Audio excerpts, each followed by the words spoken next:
Vamos agora para a segunda parte da nossa reunião, que é o poema, né? O entendimento, a mensagem espiritual do poema de número 22, tá? Esse poema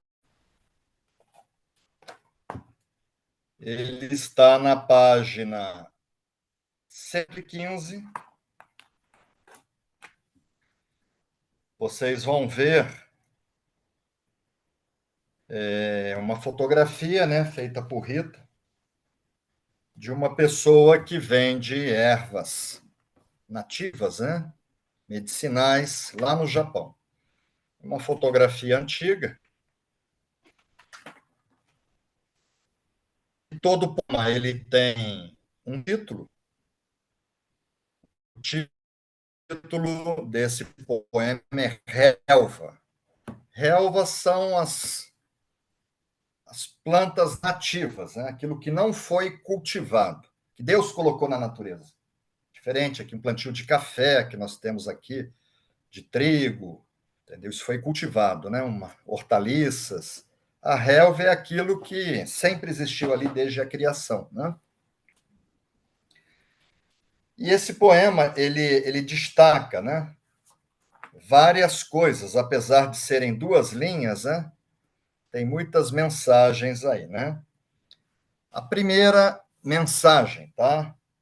Que em tudo na vida, tudo, tá? Até no reiki, o fanatismo é prejudicial. Eu conheci algumas pessoas que ficaram fanáticas pelo reiki, né? Qualquer fanatismo, religioso, filosófico, futebol, né? Isso não é bom. E nem no reiki, né? Porque o reiki ele não é milagre, reiki é tratamento. Então, o reiki é muito bom, torna o fardo mais leve, mas a gente não deve ser fanático, achando que o reiki sozinho vai resolver todos os nossos problemas de saúde. A gente não vai mais precisar ir no dentista, no médico, no psicólogo, isso não existe. O reiki é uma terapia complementar, tá? Esse poema fala sobre a natureza, né? As coisas naturais, como Deus fez, né? E que tudo que Deus fez na natureza, que a gente sempre vai encontrar algo de maravilhoso. Não é nem bom, é maravilhoso, né? E que a natureza, ela não produz nada de supérfluo, ou que seja inútil. Né? Antigamente não existia energia elétrica, refrigeradores, né? As pessoas produziam da época de Jesus, Jesus partiu o pão, né? E muitas vezes o calor, a umidade, o pão embolorava, dava fungo, né? E as pessoas, poxa vida, entendeu? Já temos pouco alimento, poucos pães, né? Agora pouco aí deu fungo, embolorou, né? Onde é que Deus estava com a cabeça quando criou o fungo, né? O mofo? Aí vem o Dr. Fleming, 1945, não faz muito tempo não, tá? Vai fazer 60, 90 anos, né? 25, 55, 60, 80 anos, Dr. Fleming, 80 anos atrás, e pega aquela coisa que a gente dizia que era uma maldição de Deus, e dali ele desenvolve a penicilina, que já salvou muito mais vida, né, do que o dano que ela causou. Então, às vezes você vê, né, uma cobra venenosa do Amazonas, Malaquesis mutamuta, uma surucucu pico de jaca, que o mata em algumas horas por paralisia da pleura, né? E, poxa, onde é que Deus estava com a cabeça, né? E de criar um animal desse, né?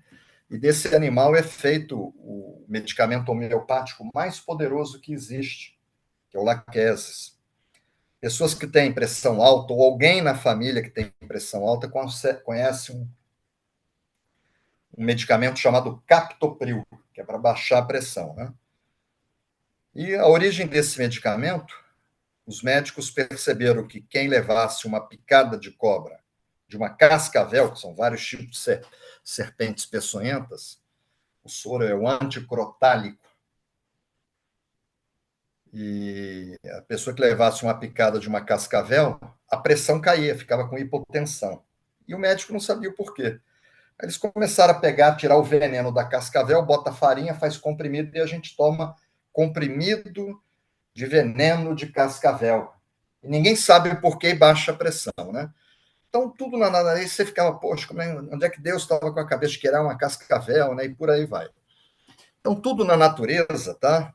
Não existe nada supérfluo, inútil, né? Não tem nada disso. É um poema importante, porque muita gente faz o reiki e não quer mais ir ao médico, né? Acha que o reiki vai resolver. E acha que não precisa tomar remédio. Uma aluna minha era hipertensa, isso há mais de 20 anos atrás. Ela conheceu o reiki, se encantou, falou: não, não preciso mais de remédio. E teve um AVC. Ela tinha pressão alta, foi dormir, pico de pressão, e ficou com sequelas. Ela não podia ter parado de tomar o medicamento, né? Vamos entender para nos entender.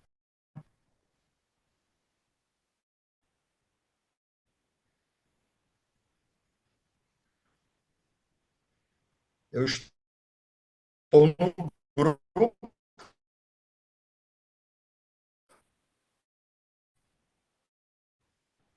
nós os grupos ainda estão fechados, que são muito numerosos. Temos um grupo de mensagens para vocês, algumas imagens que corroboram, que vão de encontro a esse poema. O primeiro foi de Albert Einstein. Eu sempre falo dele.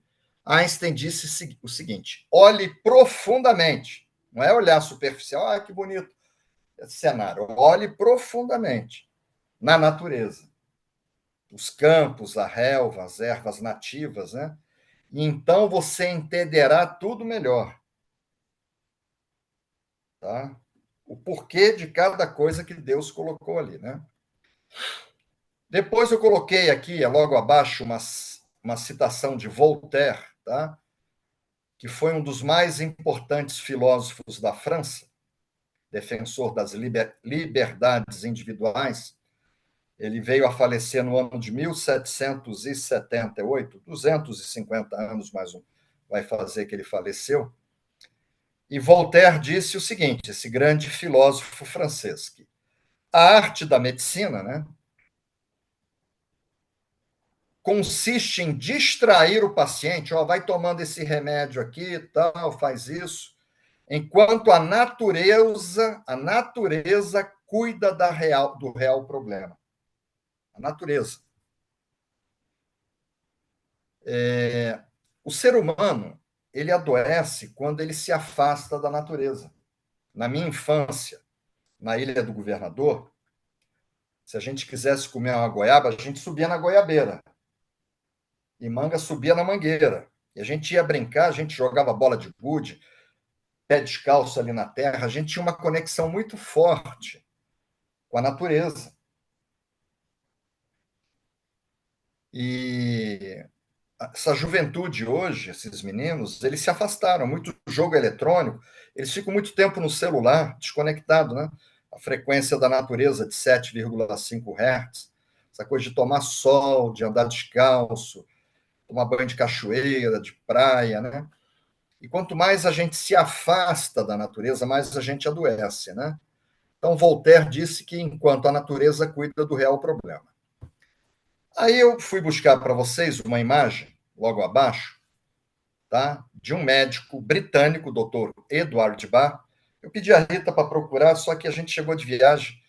Na próxima semana eu vou colocar para vocês. Rita e eu já fomos na casa que ele morou e fomos visitar o túmulo simples dele, tá? Ele foi enterrado sem pompa nenhuma, tá? Em Mont Vernon, no norte do Reino Unido. A gente foi visitar o túmulo dele, a casinha onde ele viveu, onde ele desenvolveu os florais. Ele era um médico infectologista, né? Desenvolveu uma maneira uma forma de medicina complementar que hoje está dentro do Sistema Único de Saúde também. E ele faleceu não faz 10 anos depois de me calçar. me calçou em 1926, ele em 1936. Então, não faz 90 anos, 88 anos que esse médico morreu, nos deixou as essências florais. Eu tô assim, eu ainda não entrei no poema, estou colocando para vocês, tá? Que existe uma base sólida muito grande nesse poema, tá? E o Dr. Edward Bach, esse médico britânico inglês, criador da terapia de flores, hoje tem florais de Austrália, florais de Minas Gerais, né, dos Himalaias, mas tudo começou com os florais de Bach, inglês. Ele disse o seguinte: da mesma forma que Deus, em sua misericórdia, toda a sua bondade, né,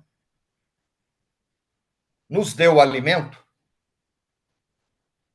também colocou entre as ervas do campo, aquela coisa nativa, belas flores curativas para quando estivéssemos doentes. Olha, pessoal, de ontem para hoje, eu já passei florais aqui para duas pessoas do grupo, diferentes situações. Uma foi a minha prima, outra foi a Fernanda Lemos, que está com catarse, ainda do Reiju passado, ela está tendo catarse novamente. E eu passei receita de flores para as pessoas. Aí o pessoal, poxa, o Johnny é mestre de reiki, que ele tanto dá floral, né?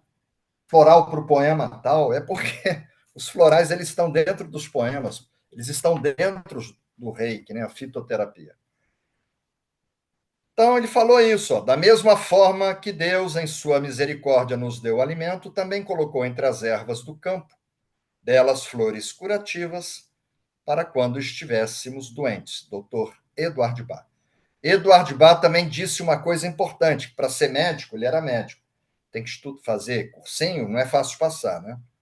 Depois ficar 6 anos, ainda vai fazer residência. A minha filha fez cursinho, fez 6 de medicina e fez 4 de residência. Ela fez mais. Hoje ela é otorrino, estudou. Então a gente fica pensando, para tomar florais, para tomar um chazinho de alecrim, você tem que estudar medicina? O doutor Bach falou que não. Não são necessários. Eu vou marcar com um dedinho aqui para vocês saberem onde eu estou, tá? Se vocês estiverem me acompanhando, coloca um sinalzinho ali. A Rita colocou a casinha do Dr. Bach ali. Essa foto não é nossa, tá? Ela falou. Mas a gente vai colocar. Nós fomos uma única vez visitar. Foi muito emocionante. Foi interessante que a gente estava no verão e a latitude é muito ao norte e não tinha ninguém, nem na casa do Dr. Bach, nem na rua. Um sol, e não tinha. Só estávamos Rita e eu. Falei, mas será que jogaram bomba química? Fomos olhar o relógio. Meia-noite. Era o sol da meia-noite, né? Que acontece. Às vezes fica 6 meses de dia lá no Polo Norte. Então, o Dr. Bach disse o seguinte: não são necessários conhecimentos científicos para o uso das essências florais. Você não precisa estudar medicina, tá? Química, farmácia, para passar um floral para as pessoas, ou um chazinho, uma infusão. Quem quiser tirar o melhor proveito dessa dádiva divina, uma coisa de Deus, apenas precisa manter pura a sua origem. Não querer mudar, né? Porque aquilo veio de Deus. Queremos. Não foi o Dr. Bach que desenvolveu, não foi Michael Sui que desenvolveu o rei, que veio tudo do alto. Então, manter a,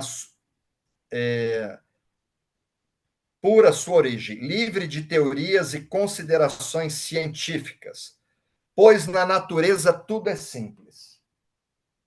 Dr. Eduardo Bach. Aí vem um outro médico, quando a gente vai visitar o túmulo de Allan Kardec, que Rita botou até uma foto, a gente passa num túmulo muito suntuoso, né? Que é de um outro médico, né, que morreu em 1779. Ele é mais antigo do que o Dr. Eduard Bach. Esse é alemão, que é o Dr. Samuel Hahnemann, que desenvolveu a medicina homeopática. Né? A medicina homeopática retira os medicamentos do reino vegetal e dos animais também, né? Inclusive de cobras, né? Mas ele retira muita coisa do reino vegetal, Dr. Hahnemann, e hoje é uma especialidade médica. E chegando agora para os dias atuais, eu podia ter buscado mais exemplos. Tá? Eu fui buscar o Dr. Laí Ribeiro, tá? Ele é formado em medicina pela Universidade Federal de Juiz de Fora. Isso já faz mais de 45 anos. Ele é um médico cardiologista, né? Mestre em cardiologia pela PUC do Rio de Janeiro. Além da graduação e da residência, ele fez um mestrado, né? Ele também é nutrólogo, trabalha com alimentação, né? Pela Associação Brasileira de Medicina. E ele morou durante 17 anos, não foi pouco tempo, né, nos Estados Unidos. Durante esses 17 anos, ele trabalhou em 3 universidades americanas dando aula, tá? A Harvard Medical School, a Baylor College of Medicine e a Thomas Jefferson University. Então, ele foi professor universitário em 3 grandes e renomadas universidades americanas, né? Ele é autor de 100 trabalhos, mais de 100 trabalhos científicos publicados em revistas americanas, e ele também publicou 42 livros, sendo 15 desses livros best-sellers. Eu publiquei 17 livros, nem todos vendem bem. Tá? Alguns, como o Reiki Universal, vende muito bem, né? Então, desses 42, tá? 15 são best-sellers, tá?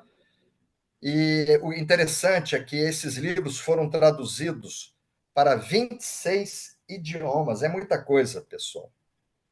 E esses livros estão disponíveis em mais de 40 países. E se vocês forem buscar na internet, vocês vão ver. Eu coloquei algumas imagens, tem outras imagens, tá? Onde ele fala sobre medicamentos extraídos da natureza, onde ele fala sobre a cúrcuma, inclusive eu tomo, e o açafrão, tá? Sobre óleo de coco e óleo de cártamo, né? Então, ele fala sobre medicamentos extraídos da natureza. Aí coloquei para vocês abaixo dessa imagem, tá? Uma informação que está no livro Reiki Apostilas Oficiais, na página 427, no primeiro parágrafo, sobre o Ministério do Trabalho. O Ministério do Trabalho reconheceu o Reiki como profissão isolada. Ele foi enquadrado dentro das atividades de práticas integrativas e complementares. Então, o Reiki, ele pode ser usado, só o Reiki, mas ele pode ser usado em complemento à medicina, à psicologia, em saúde humana, recebendo o código 8.690, dígito 9/01, isso faz 23 anos, da Comissão Nacional de Classificação, órgão responsável pela classificação de profissões e ligado ao Ministério do Trabalho, tá? Já o Ministério da Saúde, agora recentemente, isso vai fazer 7 anos, não tem 7 anos, aí que o Reiki entrou dentro da Universidade Federal Rural do Rio de Janeiro como curso de extensão universitária, quando o Reiki entra oficialmente dentro do Sistema Único de Saúde. Temos uma especialista aqui, que é a doutora Maria Alice Fucella, não sei se ela está me ouvindo, o marido dela, eu dei boa noite para ele, não sei se ela está me ouvindo, pode dar um toque aqui no chat, né? Ela é uma especialista, fez uma palestra no centenário do Reiki, professora doutora da Universidade Federal do Rio Grande do Norte, e responsável pelo Departamento de Medicina Integrativa e Complementar. Então, isso aconteceu no dia 27 de março de 2017, uma portaria do Ministério da Saúde foi publicada no Diário Oficial da União. A portaria tem o número 849, assinada pelo ministro, né? Onde inclui o Reiki como uma prática integrativa na tabela de procedimentos oferecidos pelo Sistema Único de Saúde, na categorias ação de promoção e prevenção de saúde. Então, uma prática integrativa. O Reiki ele não é alternativo, uma alternativa, isso é errado. Ele complementa e integra. Então, você vê que em momento algum a gente fala em alternativa, né?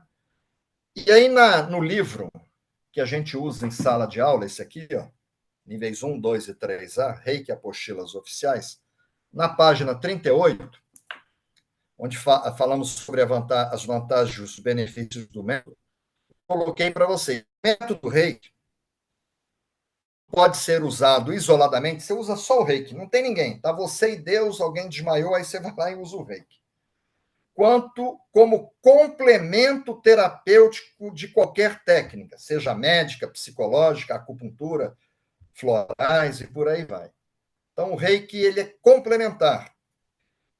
Esse complemento pode ser uma técnica convencional ou holística, que se deve ao fato da energia não ter polaridade, a energia vem de outra dimensão, então ela não é nem positiva e negativa. Assim, as possibilidades para combiná-los com outras técnicas são infinitas, tá? Então, isso aí está na página 38 desse livro, no terceiro parágrafo. Aí eu coloquei aqui um panorama do setor de farmácias, pessoal. Isso aqui, Rita colocou o túmulo do Dr. Samuel Hahnemann, tá? Isso em Paris. Uma visita que nós já fomos 3 vezes lá, foi uma das visitas. Então, isso aqui, pessoal, aconteceu no Rio de Janeiro. De 2013 para 2018, isso aqui já está um pouco obsoleto, em 5 anos, a quantidade de farmácias aumentou em 40%. Então, a subida é assim. Você notou quantas farmácias inauguraram aqui? É impressionante, São Lourenço. Eu não sei se minha prima está me ouvindo, eu dei boa noite para ela e o Alexandre. Se minha mãe está me ouvindo.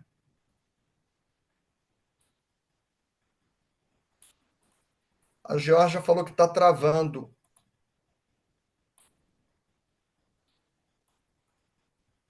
Estão me ouvindo bem, pessoal? Melhorou, Georgia? A minha voz aqui? Falou que está legal, tá? Então a Georgia vai, porque ela morou pertinho, ela morou, a avó dela, a vovó Dedeca, morava na rua ali, no mesmo quarteirão. Quando eu cheguei na Ilha do Governador, em 1968, eu fui para Copacabana. Inclusive, o pai e a mãe da Georgia moravam lá. Eu tinha 7 anos, não faz conta, não. Ela já está fazendo conta aqui do meu lado. Faz muito poucos vezes. Só 2 anos. Pois é. Aí eu cheguei na Ilha do Governador em 1969, zona norte do Rio de Janeiro. No ano de 1971, minha mãe fez uma coisa muito boa, né? A gente se mudou para frente de um segundo melhor clube do Rio de Janeiro, o Yacht Clube Jardim Guanabara. E esse bairro, o bairro do Jardim Guanabara, é o bairro mais nobre da Ilha do Governador, que é a Zona Norte, né? Não é um dos lugares mais caros. Mas é um bairro de classe média alta. Nós chegamos no Jardim Guanabara em 1971. Minha mãe, não sei se está me ouvindo, deve estar. E só tinha uma farmácia. Ficava do lado da padaria do seu Haroldo, da dona Mercedes. Um bairro imenso, de classe média alta, só tinha uma farmácia. Hoje está cheio de farmácia. Aqui em São Lourenço. Copacabana tem 2, 3 farmácias por quarteirão. Então, vamos voltar agora na época de 1922. Quer dizer, o imperador Meiji morreu em 1912. Quer dizer, esses poemas aí, eles têm 112 anos, mais de 112 anos que eles foram escritos. E 70% da população japonesa naquela época eram camponeses. Os outros 30% eram comerciantes ou samurais que cuidavam da ordem da sociedade lá.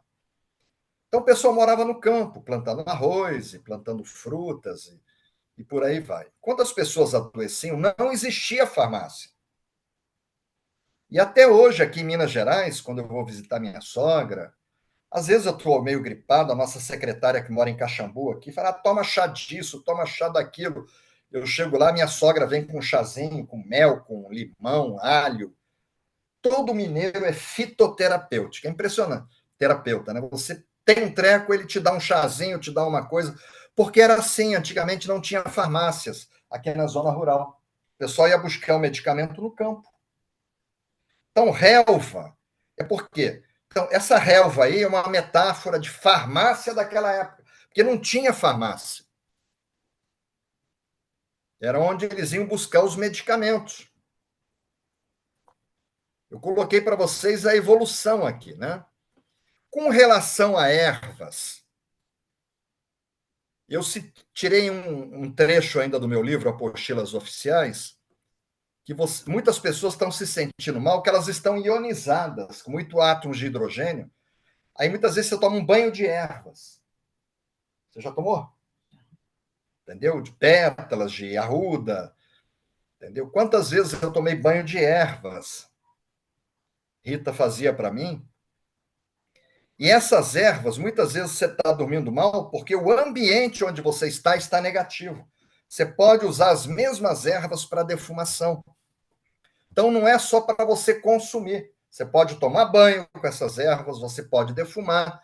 Então, eu coloquei aqui: desde a antiguidade, o ser humano tem usado a defumação em seus rituais, visando a purificação astral. No Oriente, é praticada por diversas crenças. O ambiente astral está cheio de energias negativas que os olhos não podem ver e que podem ser eliminadas com a queima de determinadas ervas. Desde o momento que as sementes das ervas principiam a germinar até a sua colheita, as plantas extraem da terra dezenas de micro e macronutrientes e absorvem energia solar, fotossíntese, né, do mecanismo fotossintético e magnetismo da Lua. Esses elementos passam a compor sua contextura energética.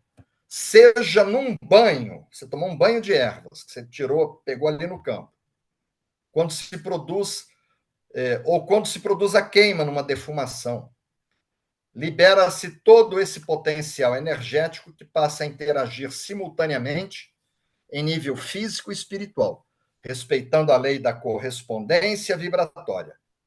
Queimar sálvia, por exemplo, deixa um aroma agradável no ambiente, além de ser excelente para transmutar energias nocivas. Eu vi em Madrid, no Jardim Botânico, a flor é violeta do sétimo raio, parece essa cor brilhando, né? Isso está na página 250, que eu falo sobre ervas para tomar banho e para defumar, tá? Agora, a gente indo, pessoal, para esse livro aqui, esse livro foi produzido, Reiki, as Respostas da Usui Reiki Ryoho Gakkai.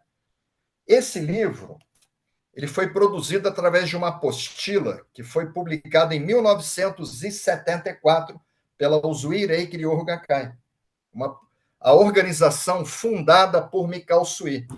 E olha aqui as referências que eles falam do Reiki como terapia complementar. Na página 22 desse livro, quarto parágrafo, observa-se que, em caso de doenças, a terapia Reiki não substitui o consumo de medicamentos. Foi aquela minha aluna. Eu tenho Reiki, parou de tomar remédio para pressão e teve um AVC. O Reiki não substitui o consumo de medicamentos, mas pode minimizar a medicação. Você tomava um medicamento mais forte, passa a tomar um mais fraquinho. O Reiki não substitui os medicamentos nem a medicina, tá? Isso está na página 22.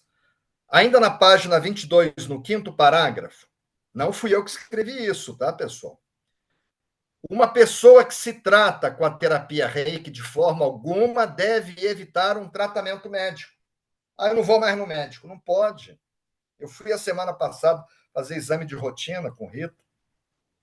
A medicina moderna está passando por um rápido progresso e, no caso de encontrar-se doente, seria errado evitar o médico. Seria errado evitar o médico. O médico deve ser respeitado. Isso vem lá da Gakkai, em meios científicos e empíricos. Assim, um tratamento de Reiki pode ser utilizado em complemento, está aqui, a um tratamento médico convencional. É uma terapia complementar. O médico ajuda no tratamento da doença, utilizando medicamentos para ativar o metabolismo. Em caso de cirurgia após a mesma, usa antisséptico e outros, aguardando a atuação do metabolismo. A terapia Reiki utiliza a capacidade de cura natural, o tratamento da doença. E nesse propósito, há uma sincronia, pois eles combinam o Reiki com a medicina. Portanto, é possível a atenção simultânea. Você ir no médico, tomar remédio e aplicar o Reiki. Tanto a médica quanto a terapia Reiki. Isso está na página 22. Depois, na página 45 ainda, do livro, lá da Gakkai, lá do Japão, em caso de doenças, a terapia Reiki... Aí, perguntaram, em caso de doença, a terapia Reiki substitui o consumo de medicamentos? A turma da Gakkai, não, mas pode minimizar o consumo. Diminuir, mas não substituir. Isso está na página 45. Depois, na página 46, outra pergunta que foi feita. Um tratamento de Reiki pode ser utilizado em complemento a um tratamento médico convencional? Sim. O médico ajuda no tratamento da doença, utilizando o medicamento para ativar o metabolismo. Em caso de cirurgia, após a mesma, usa antisséptico e outros, aguardando a atuação do metabolismo. A terapia Reiki utiliza a capacidade de cura natural para o tratamento da doença, e nesse propósito há uma sincronia, pois eles combinam. Portanto, é possível a atenção simultânea, tanto a médica quanto a terapia Reiki. Página 46. Na página 71, outra pergunta. Além do anterior, há algum outro registro oficial da Usui Reiki Ryoho Gakkai sobre a utilização de Reiki em doenças graves? Morrer, todo mundo vai morrer. A gente está na fila. Poema 69. Tá? Então, a pessoa com estado terminal, lá, doença muito grave.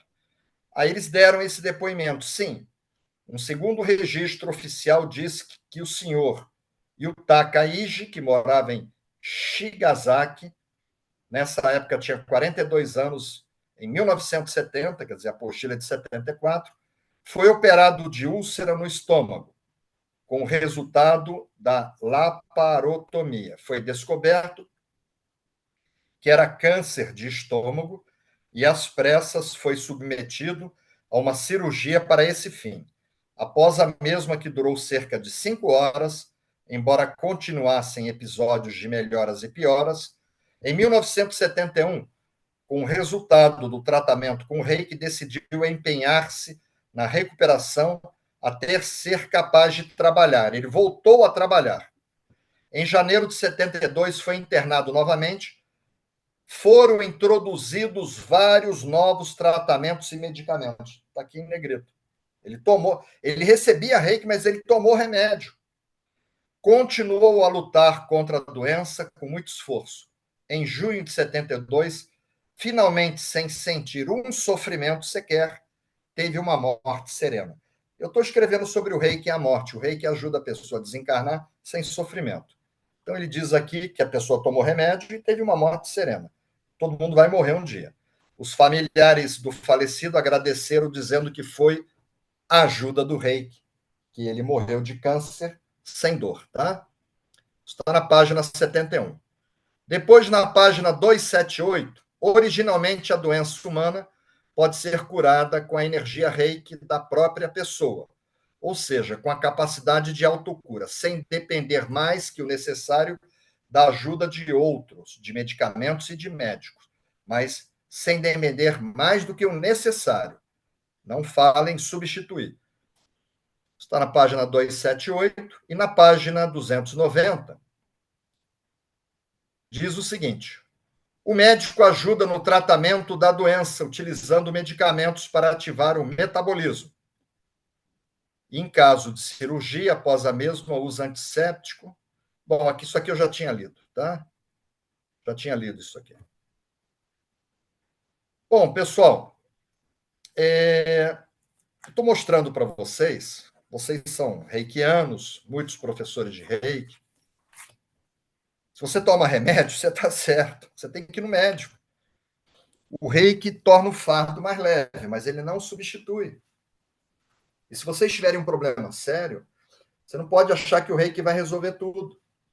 E naquela época, não existia farmácia. A farmácia era lá no mato, lá no campo, na montanha, no quintal, tá? E agora eu vou ler o poema. Poema 22, relva, que são as ervas nativas. Apesar de a relva, aquilo que Deus plantou, não parecer muito promissora, você olha aquilo ali, erva daninha, né?